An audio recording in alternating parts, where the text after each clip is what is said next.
लोणावळ्याला गेलती. अगं तुझ्या समोर तर उतरलो ना मी. हा, कंपनीची मीटिंग होती आणि तुला सांगूनच गेलो होतो ना लोणावळ्याला गेलो होतो म्हणून. अशी काय करते? अगं कंपनीने मला ट्रेनिंगला पाठवलं होतं. काय झालं तुला? चल ना, मला भूक लागली. तुम्ही 2 जण गेलते. हो, अगं 2च जण होतो ना. कंपनी ठरवती ट्रेनिंगला कुणाला पाठवायचं.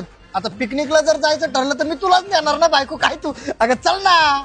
एक तुम्ही होते आणि दुसरी लेडीज होती. हा, दुसरी लेडीज होती. काय बोलली? दुसरी लेडीज होती. आईला हा कान काय बधीर झाला काय ना, मला ऐकायलाच कसं काय ना. दुसरी लेडीज होती.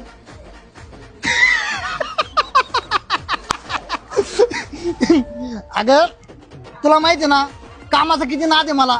दिवस रात्र मी इकडे कामच करायचो. कंपनीने मला तिकडे पाठवलं, तिकडे पण मी फक्त कामच करीत होतो. अगं जेवायला सुद्धा मला टाइम नव्हता, नुसतं कामच करीत होतो. 2 दिवस कंपनीने लॉज बुक केलं होतं. मी मुद्दा म्हणून 3रा दिवस वाढवला. का? कारण मला फक्त काम करायचं होतं. अगं लॉजच्या बाहेर आलोच नाही मी. मला माहितच नाही माझ्या बाजूला कोण झोपतंय, माझ्या सोबत कोण बोलतंय, मला काहीच नाही माहित. फक्त खटकुट खटकुट काम, खटकुट खटकुट काम, खटकुट खटकुट काम, खटकुट खटकुट काम.